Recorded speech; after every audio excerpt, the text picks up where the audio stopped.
Hey everybody, Tracy Brown here. So for those of you who don't know me that well, I'm a somatic nutrition therapist and coach and body image and embodiment teacher.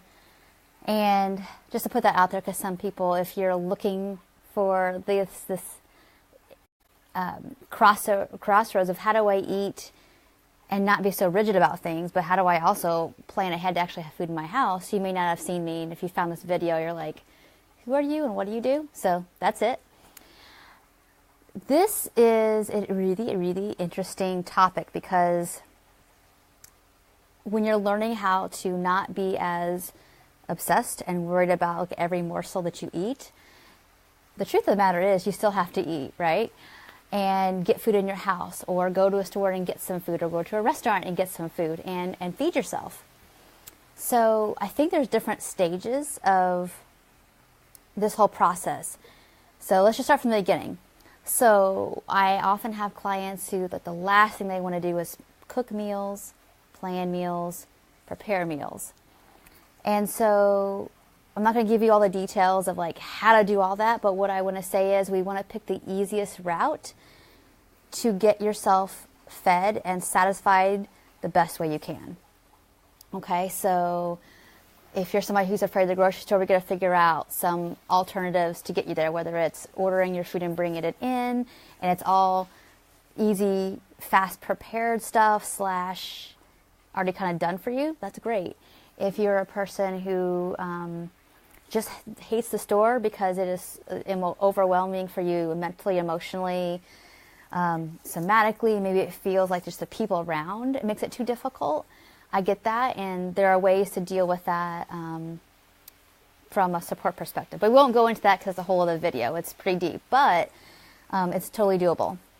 And I also do actually virtual walking with you towards the grocery store if you ever need that. So anyway, there's a lot of different options to make grocery store shopping easier over time.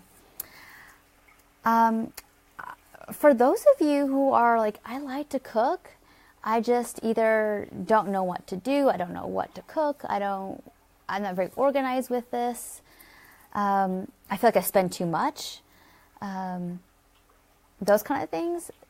So for you, it's like, I call it just like when my clients are going from, let's say, meal planning to intuitive eating, we do a hybrid. So I think we have to, at the beginning, be willing for it to be okay if you have the resources to spend a little bit more, because if it makes you feel more comfortable to have a bigger variety of food that maybe you can't even get to in a week, I think that's good. I think it calms down and brings some nurturance and some safety to that part of yourself that's like, I can't have what I want, and you're always thinking about food and you have these bare cabinets, and it's only like fruit and vegetables and protein or something. If that's what you're used to, it's a good idea to have more abundance if you can afford it. I get that some people may be watching this. I've been in those positions where when I did my internship, I look back like, how in the world did I survive? But, because I didn't get paid. So, sometimes we have a really limited budget, and I get that. So it's maybe a luxury to have a variety of foods. So it's really extra important for you to pick things that you know that you like, that are affordable, and you eat it to pay attention to your satisfaction above all else, because we're trying to prevent binging. Okay? So going back to somebody, if you have the resources, have available food extra around, even if you're not going to use it, because it just builds, I really do think, some safety in your system if you're not going to restrict. There's plenty of stuff you like. The other part of it is that I think for a lot of people, this was me for sure, is that I really struggled with wanting to meal plan, because my diet history was like everything was planned, and everything, like 7 days a week, I knew I was going to eat for breakfast, lunch, dinner, and snacks, and what my alternatives were if I didn't eat that for some reason. And it was so micromanaged that it just felt not good, and I wasn't ready. So if you're in that position, give yourself some grace that maybe it feels too awful to overly decide, oh, I'm gonna make chicken on Sunday, I'm going to grill plenty ahead because then I can make it for 4 other recipes during the week. If that feels like, whoa, that is too much specificity, how do I know I'm going to want to have like grilled chicken today and fajitas in 2 days, and then like make a casserole the third day with it? How do I know that? I don't even know if that's what I want. It's okay. A couple things you can do. You can still plan ahead and make extra ahead and just stick it in the freezer. That way you have it when you do get like, oh, I really do feel like I want to make that thing today. Then you can deal with it, thaw it out. If that's how you want to deal with, like, you want to have food in your house, but not have to be overly, this is what I'm going to do. And so there's a step there.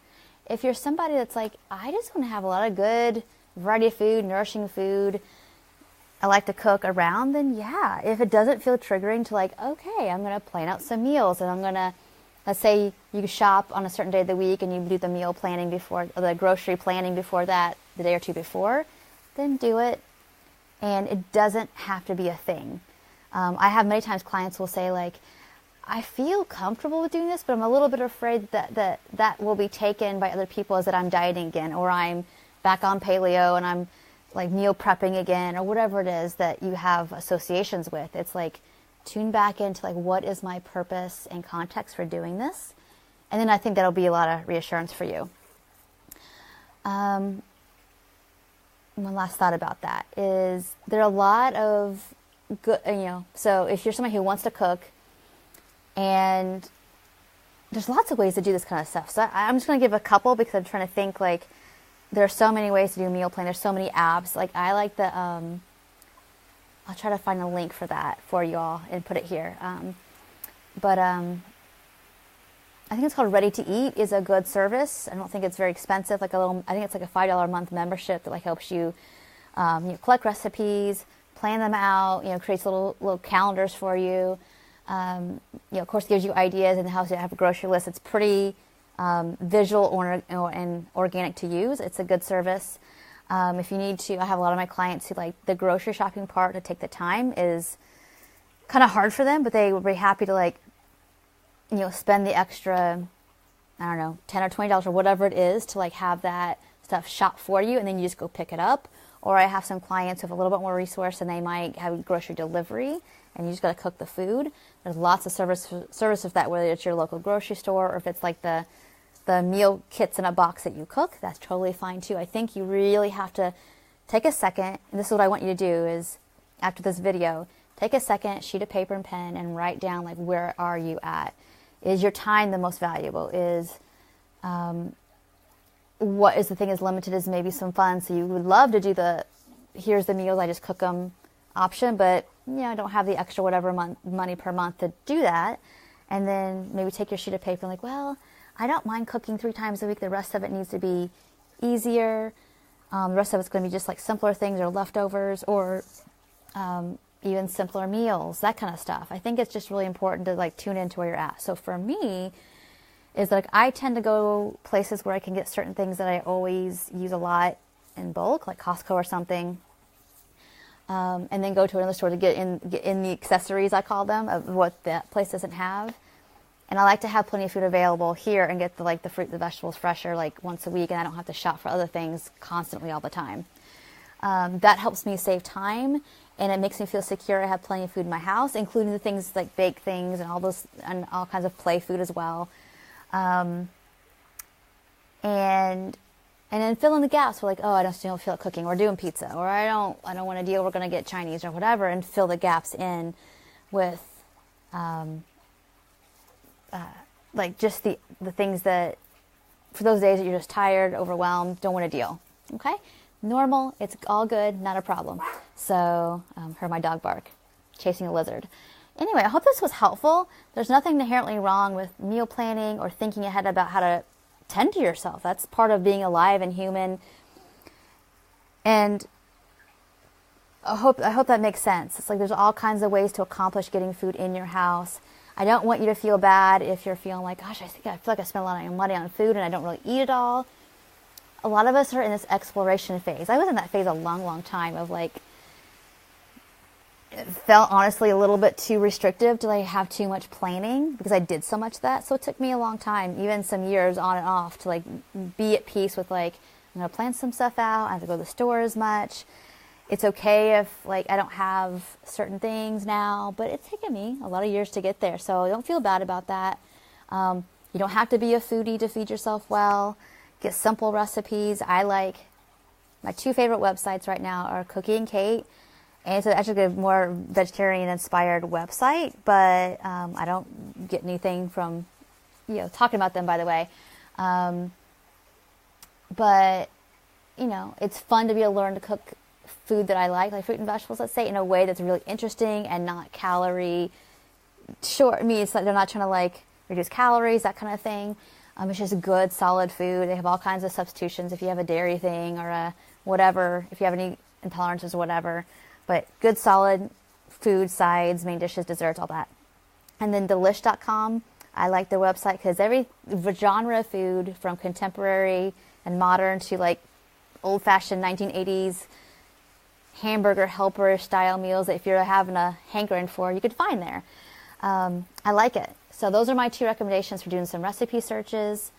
And then figure out where you're at right now in your journey. And the best you can do is get that stuff available for you to where when you're feeling, don't pile on the guilt about where you're at in terms of meal planning, shopping, intuitive eating, all those kind of things. They all fit together. It's just always the context, and the motive. So I'm hoping this was helpful to you. If you missed, thank you everybody for showing up live, by the way. I love it. I appreciate your views, and you can share this if you feel like it was helpful.